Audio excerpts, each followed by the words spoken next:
Immediate humanitarian ceasefire in the Israel-Hamas war.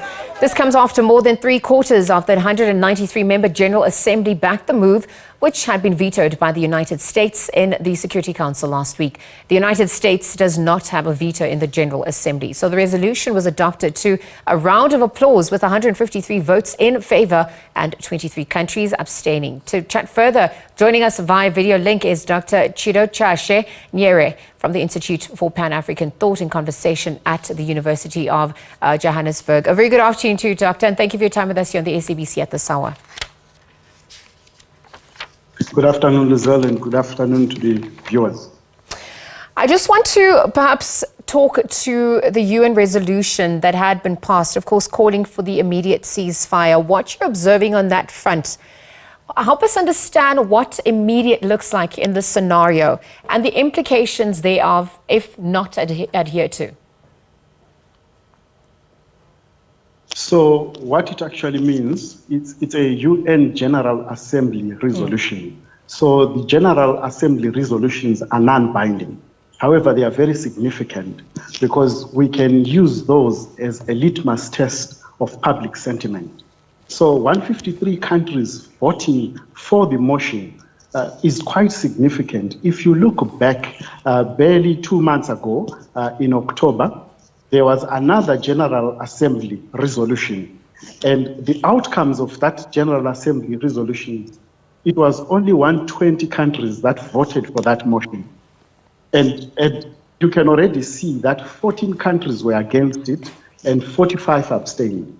This time around, it's actually only 10 countries that are against that motion and only 23 countries that abstain. So it is quite significant. You can already deduce that the world is speaking in unison. There is need for an immediate ceasefire. And by the way, this ceasefire is meant to protect both Palestinian and Israeli civilians. So it is quite eminent. It has to happen.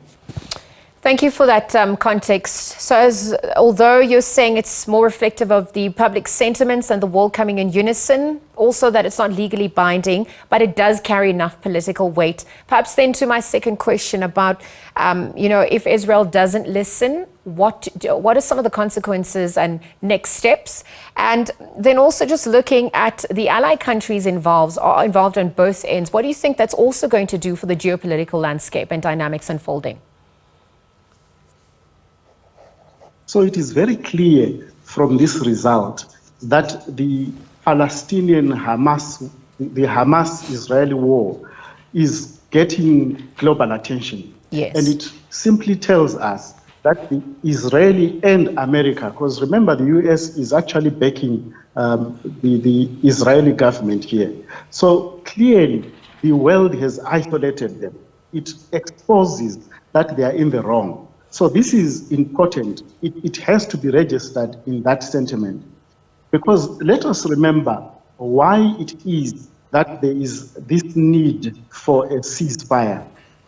We have more than 17,500 Palestinians who have lost their lives. Equally, we have a further 1,200 Israelis who have lost their lives because of this conflict. So it is clear that we cannot continue as normal.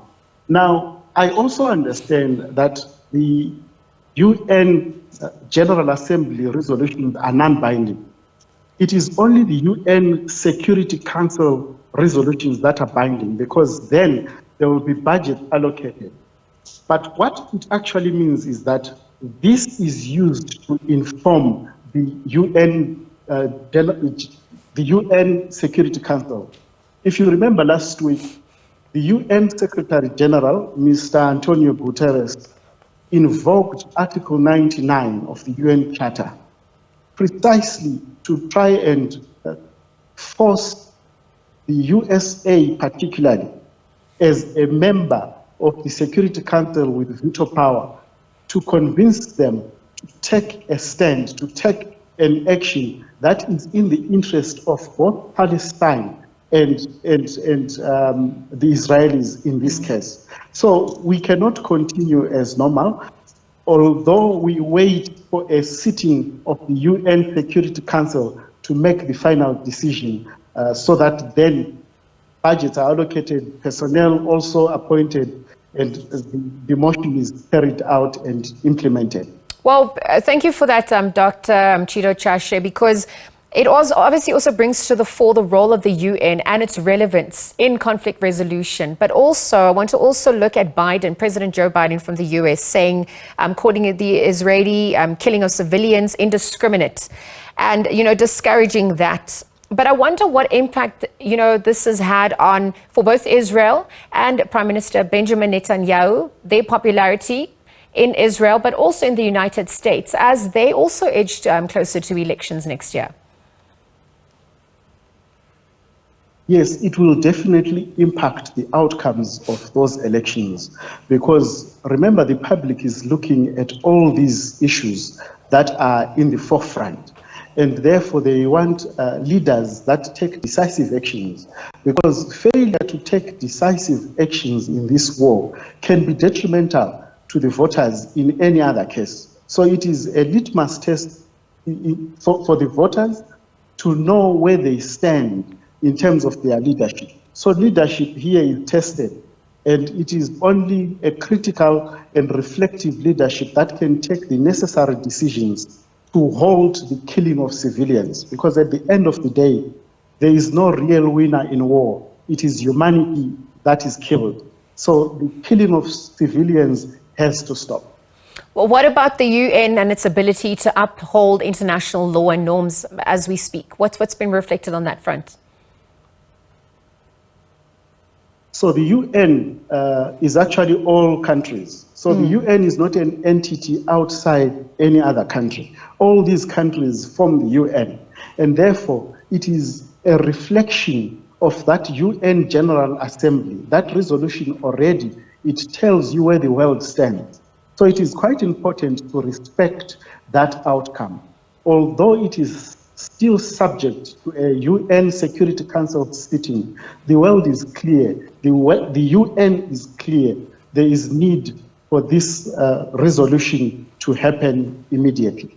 Dr. Chidochashe Nyere from the Institute for Pan-African Thought and Conversation at the University of Johannesburg. Thank you for your time with us on the SABC and for weighing in on that matter. We're obviously just looking at the latest that had emerged. We saw that the United Nations has demanded an immediate ceasefire, humanitarian ceasefire in the Israel-Hamas war. We're just unpacking the dynamics and really what the implications are from here into. Again, Dr. Chido was saying that it is not legally binding, but it does carry heavy political weight, and it's also reflective of the public sentiments that are coming to the fore that is more in unison than ever before. So again, thank you to him for joining us here on the SABC at this hour.